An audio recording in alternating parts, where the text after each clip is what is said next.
What's up, VC? Nolan here, and I'm filming an update with some recent soul, jazz, R&B stuff that I've picked up recently. And right now, we're listening to Sly the Family Stones. There's a riot going on. It's an epic issue, first press, incredible record. I've kind of lucked out as far as Sly and the Family Stones records go. I didn't know much about them getting into buying their records. Let me get this here, that'd be nice. I've stumbled across them kind of in order, and nothing that, maybe some of the things, but not much of what they were doing previous to this. You know, Stand was incredible, Life, very good, kind of the beginnings, but this record is something else completely. It's a monster, dirty, dark, really raw, funky record. Excellent. I mean, I got a steal on it, and it's kind of unsettling. Really been enjoying this, like, it's a fantastic record. Important record. So that's been cool. Really been enjoying that. Stand is great, but in a different kind of sense. Got a few more I'll show here. Listened to this one a bit last night. I've been picking up Roy Ayers when I see him. You Send Me. This is 1978 Roy Ayers, and it's pretty good. It's more of his like R&B sort of stuff. There's a lot of vocals on here. Side A, some of the vocals of this period of jazz funk in general.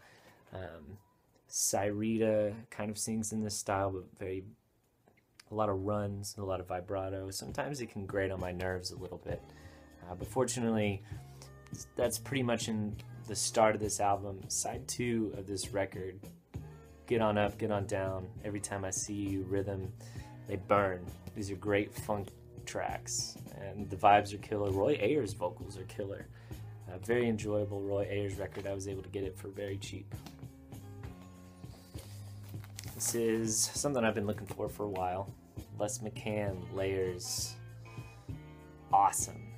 Basically, I'm familiar of Les McCann from his live album with Eddie Harris, and I've since gotten into Eddie Harris's stuff, and I have a few albums by Les McCann, but this is pretty unique in his catalog. This is him for the first time, I think, really experimenting with multi-tracks, and it's just again, it burns. It's just a slow burn, though.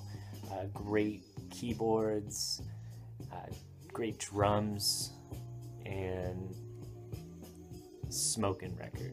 This is really cool. I've played this one a lot, probably the most out of this stack, really. The next artist that I've got, I'm looking actually for Realization and Inside Out. Those are his earlier albums. Eddie Henderson. But I've found a couple of his other albums, and I've kind of been digging on these. Not the same lineup as the earlier records I was looking for. The earlier lineup were on Herbie Hancock's Sextet. Basically the same exact lineup on Realization and Inside Out. Different lineup here, but just really nice funk jazz.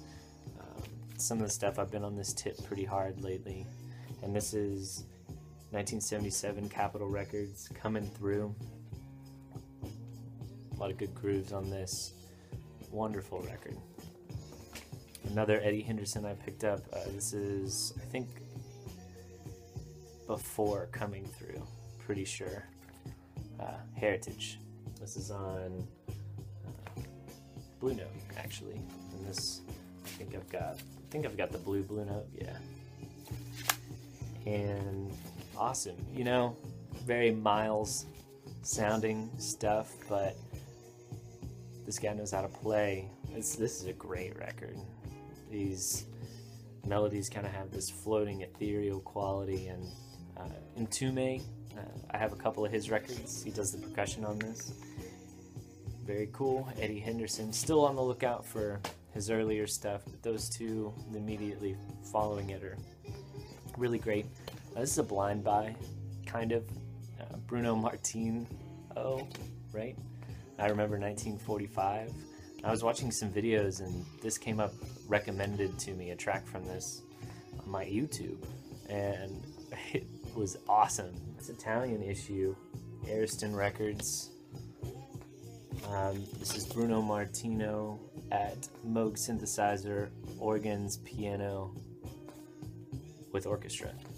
And he's got this very thick, affected Italian accent when he sings a lot of standards like Summertime, I Left My Heart in San Francisco. As time goes by, B-Y-E, typo, but kind of makes it a little bit more existential, or maybe dumb, I don't know. Either way, the way the drums and the keyboards and the synths are recorded on this are really awesome. There's this track, Johnny Guitar, it's instrumental, fire. Really, the track that hooked me was I'm in the Mood for Love, and very good example of his vocals. It's kind of just like Dean Martin with some just really great crackling beats, funky beats, surprisingly funky. This is a really cool find. Very happy to have that. This is my second record by this artist. I have Elements with Alice Coltrane, but this is Joe Henderson's Multiple. This came out on Milestone in 1973, and Joe Henderson's records on Milestone are pretty awesome. Fat Bat Funk just, I think, talked about most of his records in a recent video, and, you know, mad love to Joe Henderson. This is really cool spiritual jazz. I like it a lot. I love that photograph.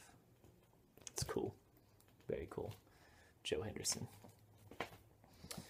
This, at the moment, is probably one of the last records I have to pick up by this artist. This is Donald Byrd, Ethiopian Nights. And this is actually, I got a great deal on this for a OG. Pretty awesome. I have basically been seeking out all of Donald Byrd's stuff with the Mizzle Brothers. The only one I don't have is Caricatures, only because I think it's kind of diminishing returns at that point. I don't think the sound's really working anymore. But this is kind of I think one of the first examples of him getting pretty funky. And you know, I haven't really dug into this one too deep yet, just because I've listened to a lot of Donald Byrd recently. But the cursory listen that I took was awesome, and I'm totally excited to have this Donald Byrd, man. This came out in Roman numeral years, but I want to say 72, most likely. Yeah, most likely 72 on Blue Note Records. Got a great deal on that. A cheap funk record I've been looking for a while. Found it in excellent shape for $1. This is Cameo's Secret Omen. And like any Cameo record, this is on Casablanca, Chocolate City, 1979. And good funk, great funk. Cameo's early stuff is the bomb. And this record is really no exception. For some reason, in a town where I see a lot of funk, this has been hard to find. But finally, here it is. Great Cameo record.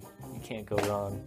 And in that same stack, I actually found Sade's third album, Stronger Than Pride. And I haven't listened to this yet. I love her first two records, and looking forward to digging into this. Yeah, Sade. It's good stuff. Good nighttime grooves, soul jazz. I've heard she's a lot more maybe aggressive, emotive on this record, but that's just what I read, so who knows. In the meantime, I'm going to finish up my lunch break, keep listening to this Sly the Family Stone record that, as you can hear, yeah, this is great. Sly the Family Stone. It's good stuff. I'm just going to let it burn here for a little bit.